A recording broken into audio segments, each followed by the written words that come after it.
Bonjour, bienvenue dans la série sur le spin. Alors, quelques mots encore sur la téléportation quantique. Alors, le protocole qu'on a vu permet donc de téléporter l'état du qubit depuis le système 1 jusqu'au système B, c'est-à-dire de Albert à Bernard, en utilisant l'intrication des systèmes A et B et le transfert d'une information classique.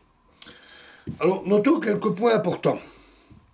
Alors, premièrement, la téléportation n'est pas instantanée. On n'a pas quelque chose comme poup, comme ça, instantanément.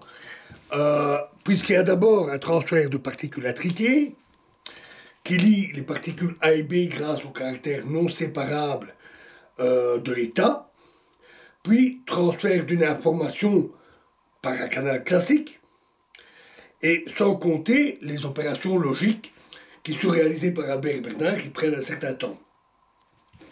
Il n'y a donc pas de violation de la relativité restreinte, ce n'est pas instantané, ni même, ce n'est même pas plus rapide que la vitesse de la lumière.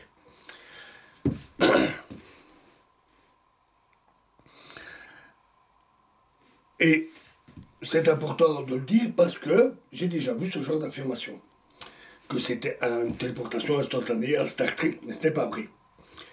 Alors deuxièmement, la mesure qui est réalisée par Albert détruit son qubit. Il n'y a donc pas de clonage, seulement un transfert d'état. Troisièmement, tout le protocole s'est fait sans jamais connaître l'état psi, c'est-à-dire sans jamais connaître les coefficients alpha et bêta de la superposition quantique du qubit. La mesure d'Albert ne donne que peu d'informations. Tout ce qu'on peut dire, c'est que, par exemple, sur trou 0, c'est que c'était l'état 0 ou un état superposé avec 0. C'est très peu d'informations. Et la mesure d'Albert sert surtout à réduire l'état. Le qubit est donc transféré sans devoir le connaître. Alors, la première réalisation d'une téléportation quantique utilisait des photons et fut effectuée en 1997 par Zeilinger. Depuis, beaucoup d'expériences de ce type ont été effectuées, y compris en téléportant des états quantiques entre divers objets, tels que entre des atomes ou entre un atome et une autre particule, tel qu'un photon ou un électron. On prend par exemple comme état à transférer l'état de spin de l'atome qu'on transfère à un photon ou un électron.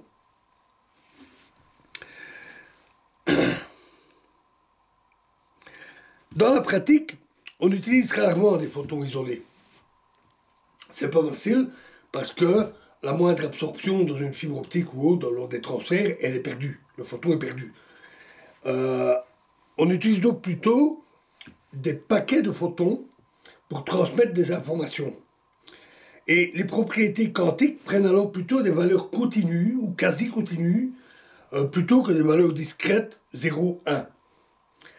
Le protocole qu'on a vu a donc été étendu pour pouvoir s'appliquer à ce type de variables continues et la procédure est même devenue routinière en optique quantique. Beaucoup de travaux tournent autour de la téléportation quantique, tant pour son utilité dans certains protocoles de cryptographie quantique que pour son usage dans le calcul quantique. Et c'est du calcul quantique que nous allons réellement parler maintenant. Et notons d'ailleurs que le protocole qu'on a vu pour la téléportation quantique, avec les différentes opérations logiques effectuées sur des qubits, est déjà en soi un calcul quantique. Le calcul quantique consiste en des opérations arithmétiques et logiques effectuées sur des qubits en exploitant les propriétés de la mécanique quantique, c'est-à-dire la superposition quantique et l'intrication.